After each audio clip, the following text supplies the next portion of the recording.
I've been living in Italy for nearly 8 years, and all of this advice that I'm about to share with you today is stuff that I have seen, heard, and read in that time. And let me tell you, we are ranking it today from best to worst. So if you're planning to move to Italy, you can finally, once and for all, educate yourself on the things that you really, really should be paying attention to, and just kind of like leave the rest. You can buy a home in Italy for less than the price of a coffee. This is literally the worst advice I've ever heard when it comes to moving to and living in Italy, because let me tell you something, unless your cup of coffee costs thousands of euros, you're not going to be able to buy one here for less than the price of a coffee. I've always said it, and there's a video here if you want me to dive a bit deeper into it, but a €1 home in Italy is never just a €1 home. Yes, it's portrayed this way by the media because it sounds really romantic and fantastic and incredible, but it's just not real.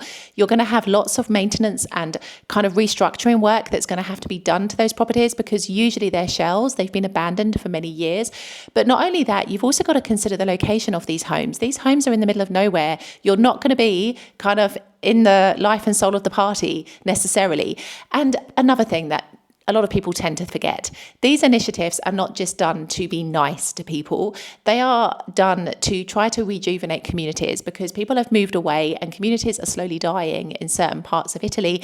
And so this initiative has been designed to try to bring people back to those communities, which means there are going to be terms and conditions attached to those sale of those homes, which mean that you're not going to be able to do the whole Schengen shuffle, if that's what you like to do, and have like a second home here. Chances are you're going to have to live in these places full time in order to be eligible to buy them. So just consider this. It's not necessarily as simple a process as you might have imagined it to be. Italy is a really affordable place to live. This kind of sits somewhere in the middle, because I think it's very nuanced. It really depends on what perspective you're looking at it from. If you're coming here and you've got a lot of money behind you, or you are remote working and your salary is high, then maybe yes, you could look at life in Italy, in certain parts of Italy, because I will say there are more expensive parts of this country. And you might say, yes, life is incredibly reasonable. But if you're looking at this from the lens of somebody who's actually going to be working here on an Italian salary, then I can tell you that life here isn't necessarily reasonable, and it all depends on what part of the country you live in. In the south, absolutely, prices tend to be a lot cheaper. If you go to places like Milan or Bologna, or kind of, the northern parts of Italy, prices are more expensive, absolutely. And even in Rome as well, capital city, absolutely, the cost is higher there too. So you've just got to look at this and understand that it is a very nuanced perspective. It all depends on how you are looking at it and what kind of money or income that you're coming here with, or will be earning if you are living in this country. Because trust me, when it comes to like utility bills, and when it comes to buying food and eating out, all of those things have increased in recent years. So it isn't necessarily as cheap as you might think it is. Not to mention the fact that, of course, Italy is a tourist destination. So depending on where you live, if you happen to live anywhere where hordes of tourists flock to every year, of course, things like renting homes, buying homes, all of that is going to be so much more expensive. So there is a lot that you need to consider there. But it's not this blanket statement that Italy is reasonable. I think it's so much more nuanced than that. The weather in Italy is reliable. This I really think is not good advice anymore. Back in the day, certainly when I moved here in 2018, I could probably have said that, yeah, this was pretty true. But in recent years, Italy has had some extreme weather, flooding, droughts, mini tornadoes. It's a shame, but this is global warming. This is what's happening to the environment. And, Italy is no different to any other country in terms of experiencing that kind of change and impact. And so what I will say to you is that don't move here solely for the weather. And what you've got to consider also is temperatures are rising. There are reports of temperatures hitting 40 degrees centigrade in the coming days here in Italy. So all of these things are to say that I don't think Italy is as reliable for the weather as it might once have been. And what you've got to consider is even how the weather is now, it's not necessarily how it's going to be in the future. And so you've really, really got to pay attention to this if you're planning to move here, as to where in Italy you're going to be interested in moving to, and how the weather conditions could potentially change in the future, and if that could have any kind of an impact on you. The variety of food in Italy is limited. This to me is absolutely terrible advice, because let me explain something to you. Yes, this falls into the stereotype of Italian people being portrayed as just eating pizza and pasta all the time, which in part can be true. Italians do love pasta. You go to the local supermarket, you'll see how much of the supermarket is dedicated to it to fully understand. But I will say to you, it doesn't mean that your diet is limited here. There are thousands of recipes with pasta that you can cook here. I haven't even scratched the surface, and I've been living here for nearly 8 years in terms of how many pasta dishes I've sampled in that time. Not to mention the fact that, of course, the Mediterranean diet is very varied. Fresh fish, meat, vegetables, couscous, rice, pasta, yes, pizza, yes, different local speciality foods, cheeses, hams, fruit. My goodness. I think the problem is people move here and they are thinking of the food that they have available in their country, and maybe the fact that that type of food is not going to be here. And that is where I think people get this idea that the cuisine is a bit more limited. Now, where I will say sometimes you can feel the limitation is if you want to eat out at a restaurant. Depending on where you are in Italy, I would say it's true that there isn't necessarily a wide variety of restaurant choices to choose from when it comes to Indian cuisine, Chinese, Thai, and those sorts of things. Sushi is very popular here in Italy, but I will say to you, it all depends on where you are. If you're in a big city, chances are you're going to have a wide variety of restaurants. Palermo certainly did, for example, but I will say if you're in a smaller place, maybe less so. But it doesn't necessarily mean that the food you cook at home has to be restricted. You can certainly eat a varied diet here in Italy, so this is just not advice worth listening to. Locals are friendly. This sits somewhere in the middle for me because personally I think it's too generic a statement for it to actually be good advice. Let me explain. Italian people are not the same from north to central to south to the islands, and the country itself is not the same in all of those different areas either. So naturally the interactions you have with locals are going to be different too. And I think this is what people forget. It's again falling back into those stereotypes that people have about Italians and Italy. I would say in the south, yes, people are more open and friendly, but I know many people who are in the north of Italy and they tell me that Italians in that part of the country are less friendly and open. So it does really depend on where you are. If you're in the south of Italy, chances are you'll have more a possibility and opportunity to speak with people because they'll be more open to you, but it's not a given for all of Italy. And so this is why this advice for me sits firmly in the middle, because it's far, far, far too generic. What you have to remember is when you start living in Italy, you are going to realize how no two places in this country ever really do feel the same. And so, of course, that's going to speak for the people as well. So just something to consider. Don't listen to this stereotype necessarily. Be open to the fact that you might not have a very warm welcome, but in time, pazienza, piano piano, you can change that, and hopefully in time you'll be able to build your connections here, because it is possible, but it all takes time. It's hard to find a job in Italy. This for me falls in the kind of bad advice category, because this is exactly the kind of advice that I received when I first started researching my move here to Italy. You will never find a job in Italy. This was what many people told me in those so-called expat communities online, and it just wasn't true for me. But this is why I haven't given it a 0, because I think it's incredibly nuanced. It all depends on what it is that you want to do in this country. If you have a particular specialism, if there is a need or requirement for that particular role in Italy, maybe you will be more successful than somebody who moves here and just doesn't really know what it is that they want to do. You've also got to factor in language. If you're able to speak Italian, that's going to open up a lot more doors for you than if you move here and your Italian is at a lower level, for example. And then you've got to think about the kinds of things that you want to do here and the kind of life that you want to lead. If you want to have stability here, maybe you're not going to look to work in the tourism industry because, you will have off-peak seasons. But, if you like to speak with people and you have good communication skills and transferable skills, maybe, consider becoming a teacher. But as I've said in many videos, including this one up here, I don't think it's a job for everybody. You do have to be honest about your skill set and your ability to explain the language to others. But I just think you have to be realistic. This is the bottom line. It's not so much that you'll never find a job or it's really difficult to find a job. It's true in that, in parts of Italy, especially in the south, career prospects are far more limited. But I'm very optimistic in the sense that I think where there's a will, there's a way. If you apply yourself, if you put yourself out there, if you think outside of the box, to a certain extent and consider what you could do and what is within your kind of reach, I think you can find your way. But by no means am I advising that you move here and just figure it out when you're here. You do need to have some kind of an idea as to what you would like to do here. And then once you're here, you can actually hit the ground running and make that happen. It's not necessarily going to be easy. A lot of things here in Italy are based on connections. They're based on who you know. Word of mouth, referrals and recommendations are priceless. And so what I would say is work on building those connections if you want to find work here, because you'll find it's someone that knows someone that knows someone that might just have that opportunity for you.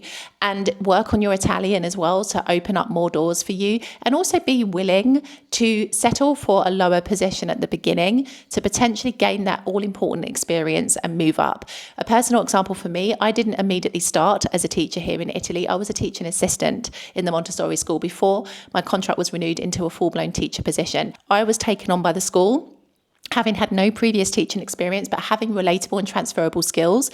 And as such, I gained the experience through the teaching assistant role that could then mean that I was able to do a teaching position. So you might have to set your expectations a little bit different here in Italy. You're not necessarily going to rock up and have the same conditions, the same pay, the same prospects that you're used to, but then you are about to embark on a new journey here in Italy. So, all of it is going to change, all of your life, all aspects of it. And that's just part and parcel of the experience. So I wouldn't necessarily say that this is like, don't listen to advice. I would just say that this is in the bad advice category, because I don't think it's impossible. I would be a hypocrite. I've been working here for nearly 8 years, so clearly it is possible, but it all depends on you, your expectations, and the kind of work that you want to do here.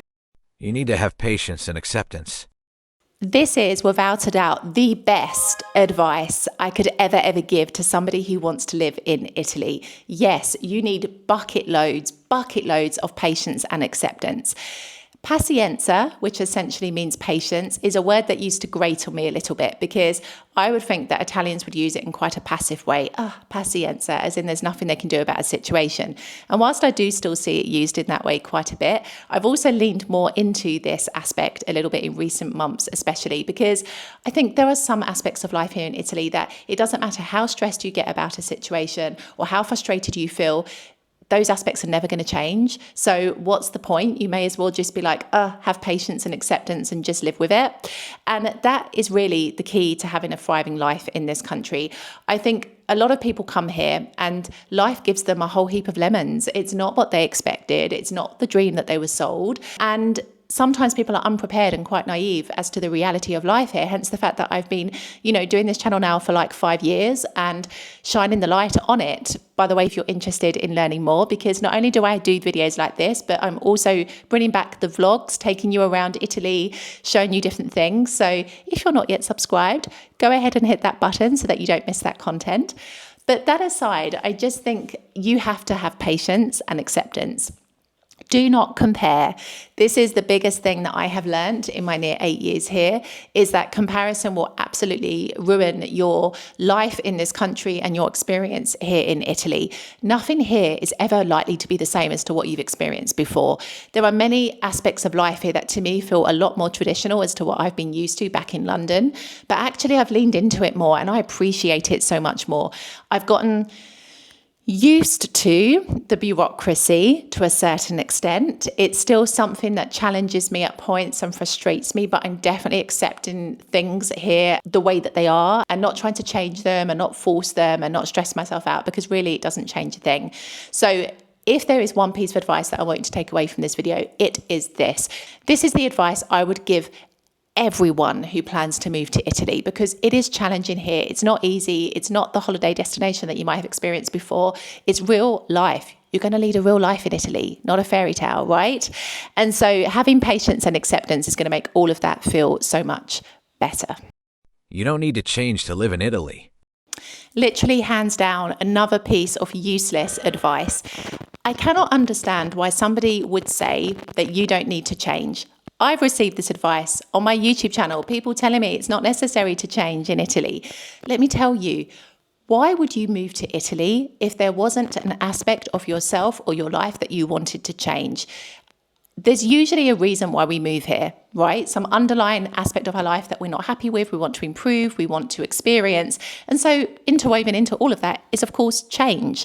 And so why people think they can move here and just have like a cookie cutter version of their life in their current country, but here in Italy, is beyond me, really and truly. Because honestly, I have evolved so much since I stepped off the plane in 2018. I am not that same woman. I've gone through so many different evolutions. They've not always been easy, admittedly, but I can tell you that each and every evolution has shaped me. They've helped me to grow. And ultimately, I've learned so much on the back of those changes. So change, I know it's scary. I know it feels really, really uncertain. It's definitely not something I would shy away from here in Italy. I actually think it's a vital part of the experience that you'll have here. So yes, you do need to change. Please do not listen to this advice, because otherwise you're going to become those people that live here and complain all the time about their life because they are unwilling to adapt and change to appreciate it more, you know?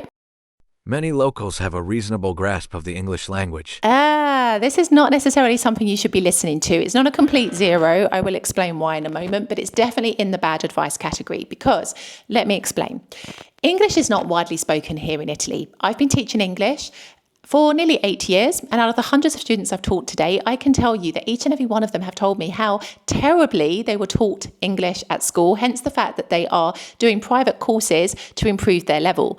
And what you have to imagine is that life here does not really support the English language. You know, international films, things like this, they're all dubbed over into Italian, like TV series that come from America, all dubbed over into Italian. So if you're an Italian person and you want to learn English, it's very difficult for you to find the way to practice in this country because there are not that many opportunities unless you do like a private course or download like a language app, for example. So that's why I say to you that you have to come here with your eyes wide open. In the tourist parts of Italy, absolutely, you're going to see English signs, English translations for menus, etc., etc. But it's not the same everywhere, and especially not so where the tourists don't go. Now, the reason why this isn't a complete zero is because I do think it depends on where you are in the country. Here in the south of Italy, I'd be more inclined to say it's more like a 1 as opposed to a 2, because there are many, many parts of southern Italy where people just do not speak the language at all, or if they do, it's very, very basic, elementary level. However, in northern parts of Italy, you will find that there are more people who speak English there. More Italians are working with international companies, and so as a result, they have to know the language to be able to do their job. So I think it really depends on where you are in the country, but as a blanket rule of thumb, I would say don't expect to come here and have people understand English. You must learn Italian. You must integrate yourself in that way. Just think that this is not a good piece of advice to listen to, because you will struggle in the same way that I did when I naively moved here in a very similar mindset back in 2018. I struggled because I couldn't communicate. I lost my personality and my identity ebbed away. And so learn from me, learn the language, integrate, and don't be so naive as to believe that English is spoken everywhere, because it isn't even the world's most popular language, believe it or not. You don't want to mix just with expats. I'm putting this in the bad advice category, but it's not a complete zero, because I think that this is bad advice in the sense that if you move here to Italy, you have to understand that building connections takes time. I know that some people can be luckier than others. Maybe they speak a bit more Italian, they get a job and their colleagues are really friendly and accept them. Or, you know, they are just naturally placed in a position where they are able to meet people and build those connections quicker. But it's not the same for the majority of people here. Connections take time. And so if you decide that you are not going to mix with other expats because, you know, you don't think it's the right thing to do, you don't want to become too cliquey in these groups, you are going to start isolating yourself very, very quickly, because at the very beginning, speaking to other people who have done the same thing as you is perhaps precisely the right thing that you should be doing. Because once the honeymoon phase is over, once you've started to adjust to the reality of everyday life, things can become quite difficult here. You can start to miss things. You can start to struggle a bit with the cultural differences.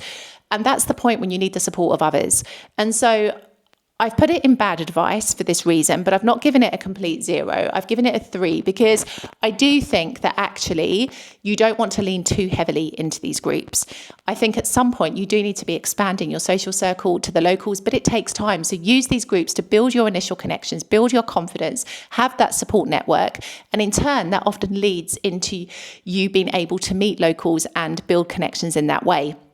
The expat group in Salerno for me was an absolute godsend, and I still credit it to this day for the confidence it gave me and the ability for me to meet the locals as well, because local people would actually join these groups so that they could practice speaking English. So you just never know the opportunities that come on the back of these kinds of connections. So don't discredit them entirely, but also at the same time, don't lean too heavily into them. I think that's the kind of part you must pay particular attention to. You do also need to integrate outside of the circle of people that have moved here from other countries. You need to make connections with the locals to really fully appreciate this country, I think. So there you have it. That is the advice that I've most commonly heard, seen, read, etc. in the near 8 years that I have lived here in Italy. I hope this video has helped, and if it has, this is the one that I think you should watch next. I will see you in the next video.